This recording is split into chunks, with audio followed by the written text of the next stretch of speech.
وہ اس کے لیے گرم دودھ کا پیالہ لے کر آئی تھی۔ اس نے ماں کو دودھ پلایا اور بستر پر اس کے قریب ہی بیٹھ گئی۔ چند لمحے تک خاموشی چھائی رہی۔ پھر سلطانہ نے پوچھا، اماں اب کیسی طبیعت ہے؟ وہ بڑے دکھ بھرے لہجے میں بولی، مجھے ایسا معلوم ہوتا ہے کہ میں اب بچوں گی نہیں۔ خدا کے لیے اماں ایسی باتیں نہ کرو، ہمارا اب بیٹھا ہی کون ہے؟ لے دے کے ایک تمہارا دم ہے۔ ہاں بیٹی، میں بھی یہی سوچ رہی تھی کہ میرے بعد تمہارا کیا ہوگا۔ انو پھر بیٹا ذات ہے، مجھے تو سب سے زیادہ تیرا خیال رہ رہ کر ستاتا ہے۔ ماں نے ایک دلدوز آہ بھری اور سر اوپر اٹھا کر بولی، یا اللہ، ان لاوارثوں کا تو ہی نگہبان ہے۔ سلطانہ نے جلدی سے کہا، ایسی باتیں نہ کرو اماں، میرا کلیجہ پھٹا جا رہا ہے۔ اس کی آواز بھررا گئی اور وہ بے اختیار رو پڑی۔ ماں نے اس کے سر پر ہاتھ رکھ کر تسلی دیتے ہوئے کہا، رو نہیں بیٹا، اور اس کے سر پر آہستہ آہستہ ہاتھ پھیرنے لگی۔ سلطانہ نے اس کی بات کا کوئی جواب نہیں دیا اور سسکیاں بھر کر روتی رہی۔ ماں کہنے لگی، تو رونے بیٹھ گئی، مجھے تو تجھ سے ابھی بہت سی باتیں کرنی ہیں۔ اس نے گہری سانس بھری اور لمحہ بھر رک کر بولی، میں تیری ماں بھی ہوں، باپ بھی اور سہیلی بھی، میرے علاوہ تیرا اور کون بیٹھا ہے؟ بہت سی باتیں جو مجھے تجھ سے نہیں کہنا چاہیے وہ بھی کہنا پڑتی ہیں۔ بات یہ ہے کہ میں یہ نہیں چاہتی کہ میرے بعد تو اس گھر میں اکیلی رہ جائے۔ کوئی اتنا بھی نہیں کہ تمہارے سر پر ہاتھ رکھ دے۔ جدھر آنکھ اٹھا کر دیکھتی ہوں اندھیرا ہی اندھیرا نظر آتا ہے، کوئی بھی تو اپنا نہیں۔ سلطانہ خاموش بیٹھی اس کی باتیں سنتی رہی۔ کمرے کے اندر ماں کی آواز آہستہ آہستہ ابھرتی رہی۔ وہ کہہ رہی تھی، آپا کنیز نے آج پھر حشمت کا پیغام دیا تھا۔ وہ بجلی گھر میں مستری ہو گیا ہے، 150-200 روپے ہر مہینہ کما لیتا ہے۔ مجھے تو اس میں کوئی عیب نظر نہیں آیا، بڑا سیدھا اور سعادت مند لگتا ہے۔ سلطانہ نے گھبرا کر سوچا، ہائے اللہ، یہ اماں کیسی باتیں کر رہی ہیں؟ وہ تو ایک نمبر چھٹا ہوا بدماش ہے۔ پچھلی گرمیوں ہی کی تو بات ہے، وہ اس کے گھر میلاد شریف میں گئی تھی۔ سلام پڑھتے پڑھتے اس کا گلا خشک پڑ گیا تھا۔ وہ پانی پینے کے لیے گھڑونچی کی طرف گئی۔ وہ کالے بھوت کی طرح دیوار سے لگا کھڑا تھا۔ کمبخت اندھیرے میں نظر بھی تو نہیں آتا۔ اس زور سے پکڑ کر دبوچا کہ اس کی چیخ نکلتے نکلتے رہ گئی۔ منہ سے بو کیسی آ رہی تھی۔ حرام زادے نے سارا تھوک گالوں پر چپڑ دیا۔ سلطانہ کو سخت کراہیت محسوس ہوئی۔ ماں کہتی رہی، میں نے تو رشتہ منظور کر لیا ہے۔ وہ تو کل ہی قاضی کو لانا چاہتی تھی، میں نے پرسوں عشاء کے بعد کا وقت رکھا ہے۔ سلطانہ کے سینے پر جیسے کسی نے پتھر دے مارا۔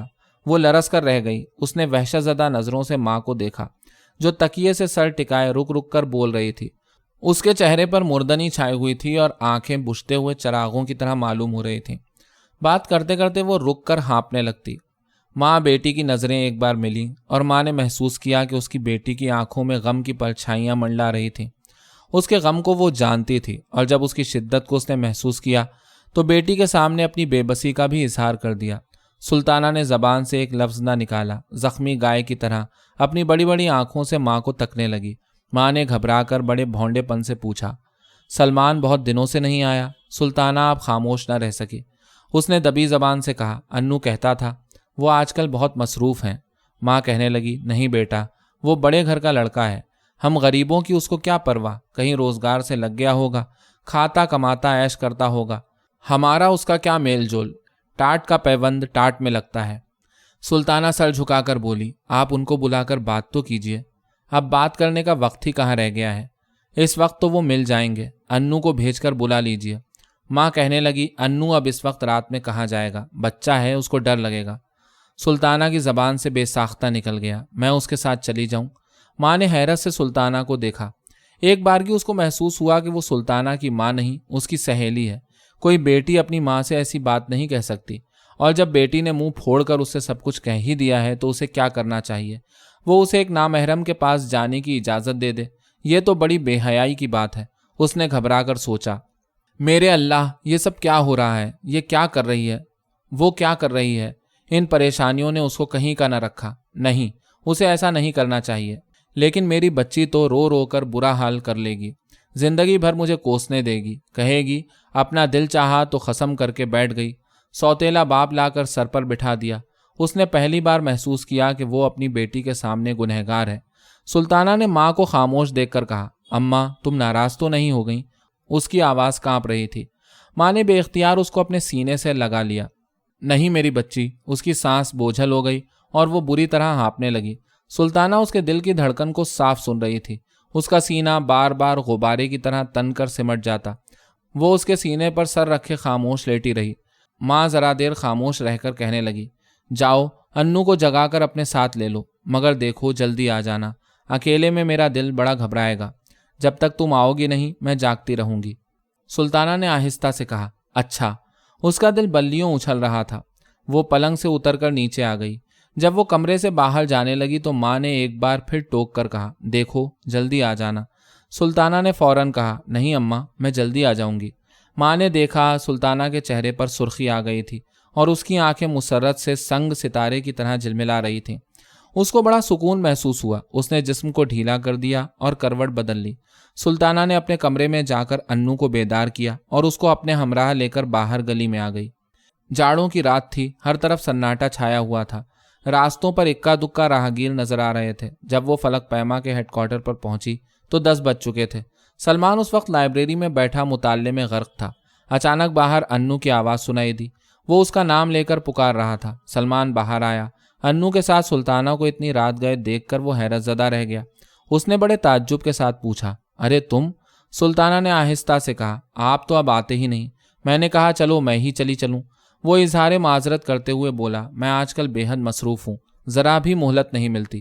اب اماں کی طبیعت کیسی ہے؟ اب تو ان کو روز دورہ پڑنے لگا ہے۔ سلمان نے سوچا اس طرح بات کرنا مناسب نہیں، لہٰذا اس نے سلطانہ سے کہا، میں ابھی آتا ہوں، اور یہ کہہ کر اندر چلا گیا۔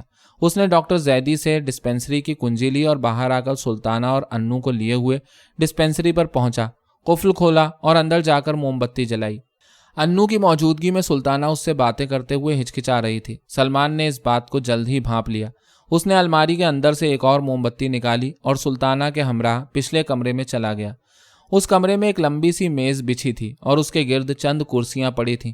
سلمان نے سلطانہ کو ایک کرسی پر بٹھایا اور موم بتی روشن کر کے میز پر رکھ دی۔ روشنی ہوتے ہی کمرے کی سفید سفید دیواریں جھلکنے لگیں۔ سلطانہ سیاہ برقع پہنے ہوئے تھی، اس کا صرف چہرہ نظر آ رہا تھا۔ موم بتی کی پوری روشنی میں اس کی دلکشی نکھر گئی تھی۔ لامبی لامبی پلکوں کے سائے میں اس کی آنکھیں گھنے درختوں سے ڈھکی ہوئی جھیلوں کی طرح شفاف نظر آ رہی تھیں۔ سلمان لمحہ بھر تک اس کے خوبصورت چہرے کو تکتا رہا، پھر اس نے پوچھا، اب یہ بتاؤ کہ اتنی رات گئے تم کیسے یہاں آ گئیں؟ وہ آہستہ سے بولی، میں اس وقت یہ معلوم کرنے آئی ہوں کہ آپ نے میرے بارے میں کیا سوچا ہے۔ اس نے نگاہیں اٹھا کر سلمان کی جانب نہیں دیکھا، اسی طرح گردن جھکائے خاموش بیٹھی رہی۔ سلمان تذبذب میں پڑ گیا۔ وہ کسی ایسی بات کے لیے بالکل تیار نہیں تھا۔ دراصل اب تک اس نے سلطانہ کے متعلق سنجیدگی سے غور ہی نہیں کیا تھا، لہٰذا وہ اس کی بات کا کوئی جواب نہ دے سکا۔ اس کو خاموش دیکھ کر سلطانہ کا دل کسی نامعلوم خوف سے دھڑکنے لگا۔ اس نے رک رک کر کہا، اب شاید مجھ کو اس طرح گھر سے نکلنے کی اجازت نہ ملے۔ کیوں؟ سلطانہ نے جھجکتے ہوئے کہا، اماں میری شادی کر رہی ہیں۔ سلمان کو اس کی بات پر یقین نہ آیا، پوچھنے لگا، کب؟ پرسوں رات کو۔ اسے پھر بھی یقین نہ آیا، خواہ حیرت کا اظہار کرتے ہوئے بولا، ارے اتنی جلدی؟ پھر وہ زیر لب مسکرا دیا، یہ ویسی ہی تو شادی نہیں ہو رہی ہے جیسی ایک بار اور تمہاری اماں کر رہی تھیں۔ سلطانہ نے گھور کر اس کو دیکھا۔ سلمان کی بات اس کو پسند نہ آئی۔ اس نے کسی قدر تیکھے لہجے میں کہا، وہ اور بات تھی، آپ اس کی وجہ بھی جانتے ہیں۔ لمحہ بھر وہ خاموش رہی، پھر اس نے بجھے ہوئے لہجے میں بتایا، اماں کی طبیعت دن بدن گرتی جا رہی ہے، بار بار کہتی ہیں کہ اب میں بچوں گی نہیں۔ وہ چاہتی ہیں کہ جس قدر جلد ہو سکے میرا بیاہ کر دیں۔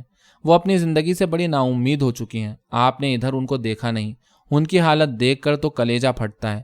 سلطانہ کی آواز گلوگیر ہو گئی، اس کی آنکھیں بھر آئیں۔ اس نے دوپٹے کے آنچل سے آنسو پوچھے اور گردن جھکا لی۔ موم بتی کی ہلکی ہلکی روشنی میں اس کا چہرہ اداس نظر آ رہا تھا۔ سلمان نے خاموشی کے ساتھ سلطانہ کے غمگین چہرے کو دیکھا اور گہری سوچ میں ڈوب گیا۔ یہ معصوم سی لڑکی جو سرما کی سنسان رات میں اس سے ملنے آئی ہے، اس کو پسند ہے، وہ اس سے محبت کرتا ہے، لیکن کیا وہ اس کے لیے فلک پیما کو چھوڑ سکتا ہے؟ اس جماعت کو جس میں شامل ہونے کے بعد اس نے تہیہ کر لیا تھا کہ وہ اپنی زندگی کی موجودہ روش کو تبدیل کر دے گا۔ یہ زندگی کو ایک نئے سانچے میں ڈھالنے کی جد و جہد تھی، جس میں اس کے ارمان، اس کی خواہشیں، اس کی خوشی اور اس کا غم پھیل کر لاکھوں اور کروڑوں انسانوں میں بٹ گیا۔ یہ ایک اسکائی لارک کی زندگی تھی جس کا نصب العین خدمت خلق تھا، عوام کی بھلائی اور بہبودی کے لیے برسر پیکار رہنا۔ اس کے ذہن کو ایک جھٹکا سا لگا، سلطانہ سے شادی کرنے کے بعد وہ اسکائی لارک نہیں رہ سکے گا، اسے فلک پیما کو چھوڑنا ہی پڑے گا۔ وہ ایک بیوی کا شوہر بن جائے گا، پھر اسے اپنی ضروریات پوری کرنے کے لیے ملازمت کرنا پڑے گی۔ چند سال بعد وہ باپ بن جائے گا، اس کے اخراجات بڑھ جائیں گے، اس کو اور زیادہ کمانا پڑے گا۔